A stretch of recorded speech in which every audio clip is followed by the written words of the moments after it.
So, this is just gonna be a continuation of the previous episode of me reading the book, The Overthinking Cure by Nick Crenton. So, this part is still the 4 A's of stress management. So, yeah, let's just continue. Alright. We can't avoid every stress in life, but we often have a say in how these events unfold. Talk to people, negotiate, and use I statements to share your needs and ask for what you want. If you can't help but go to the store on Saturday morning, play your audiobook on your phone and listen to it while you shop if it relaxes you. If you can't avoid that extra PTA meeting, try to lump it in with other errands you're already doing so you save time, effort, and potentially gas for your car. You can also do a lot to alter unavoidable situations by cutting them down to a more manageable size.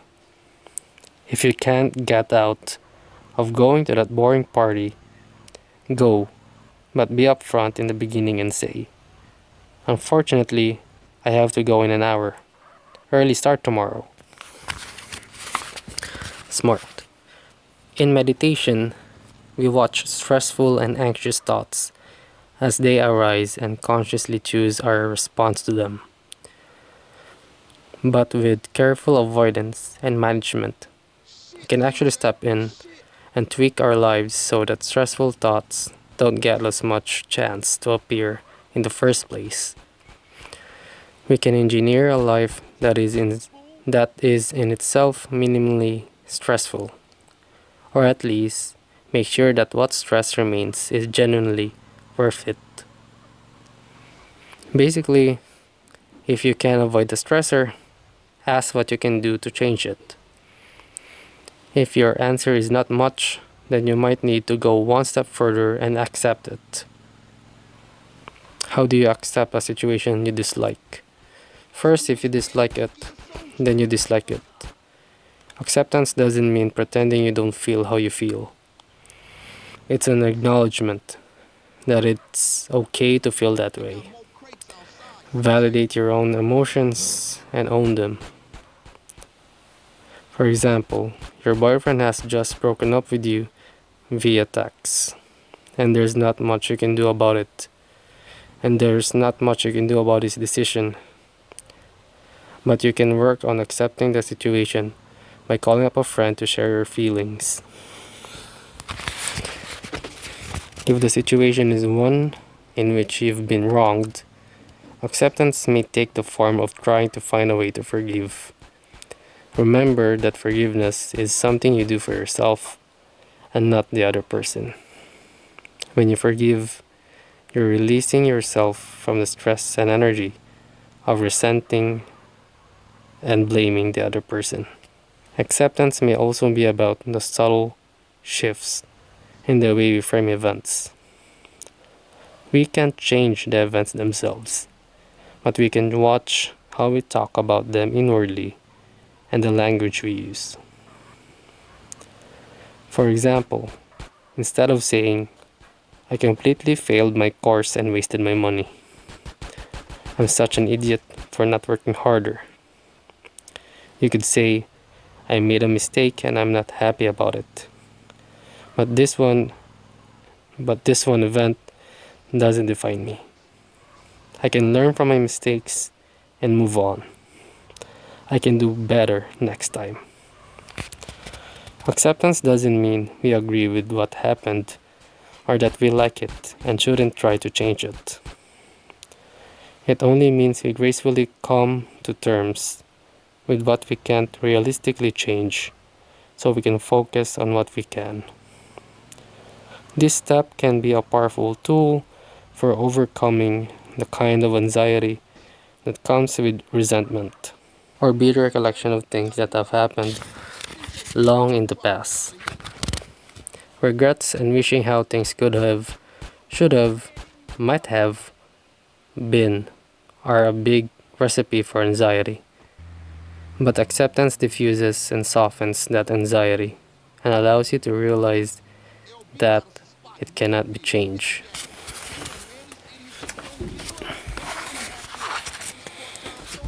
In the long term, we do our best in the face of stress. We can adapt.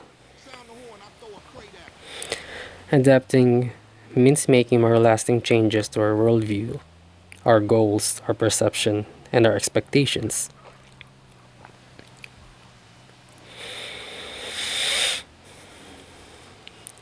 Picture someone who is a perfectionist and is always stressed out because they never seem to meet their high standards. The best approach the, the best approach isn't that they find a way to be Superman, but instead lower their expectations so they are more reasonable and in line with reality. They have not magically found a way to completely overhaul their reality, but instead adapted to that reality and evolved into a form that's better suited to it. Adapting to stress means we change ourselves to better cope with life.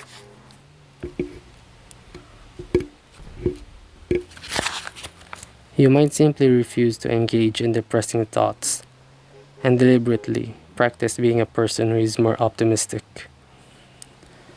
When we alter our perspective, we can see things differently. Is this a crisis or challenge?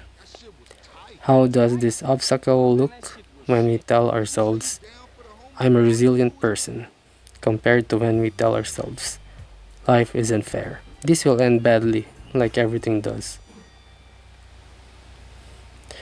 When we adapt to stress, we find ways to make ourselves stronger. We build a world we build a worldview for ourselves that empowers us.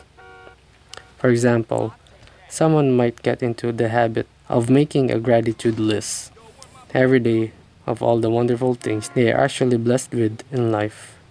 Another person might meditate on their own personal code or say a mantra daily to remind them that they are strong and they can get through adversity.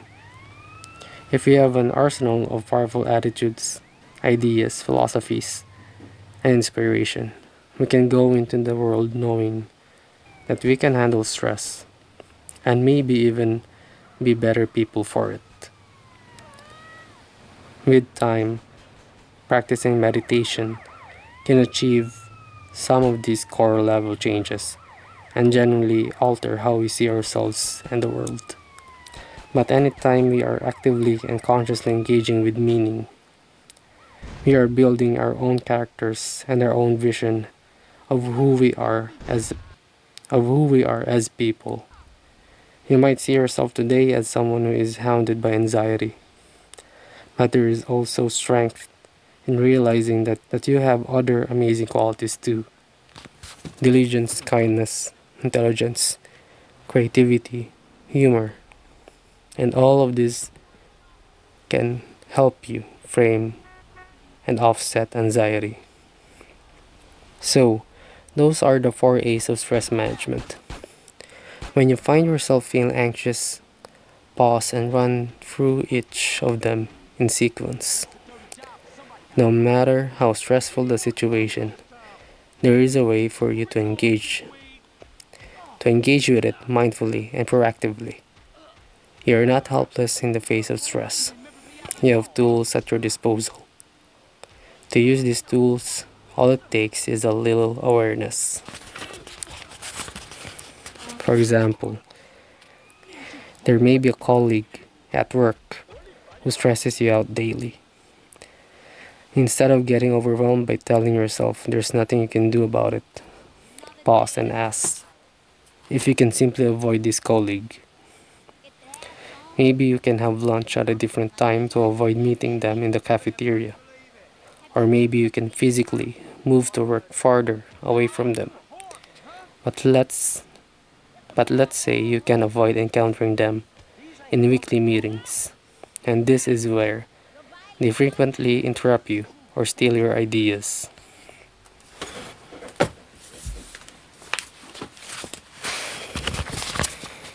You can think of ways to alter the situation. Can you get out of these meetings? Can you speak to your colleague privately and share your concerns? I'm uncomfortable in meetings lately and I feel dismissed when you interrupt me. Can you speak up in meetings and assert a stronger boundary when you talk? If none of these are really possible, you can still accept the situation to some degree. You might confide in a close friend about your frustrations or come to realize that this colleague actually interrupts everyone.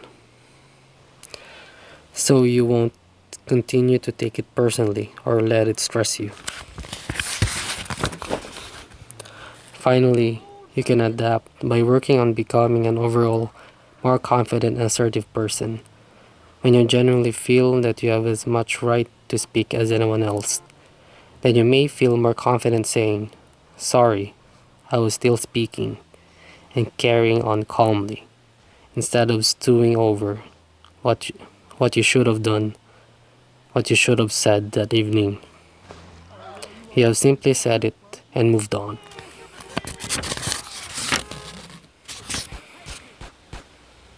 So yeah,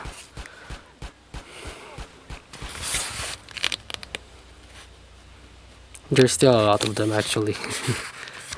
And I think it's just Nick Trenton saying that there are a lot of practical ways to avoid being stressed out. Sometimes we just think that we're doomed or think that there's nothing we can do without actually doing something or us actually trying some things. However, there are actual things that we have really no or minimal control of, so we just accept them. And this acceptance is not really you giving up, it's just you moving on, you accepting reality and fighting it in another way. Not fighting reality, just fighting your problems in another way. So yeah, I'm gonna keep on reading this book, and I hope I'll see you guys more in the future. Or you're gonna see me because it's just a video. Anyway, I'm rambling. So yeah, that's it. Thank you for listening and watching. Goodbye.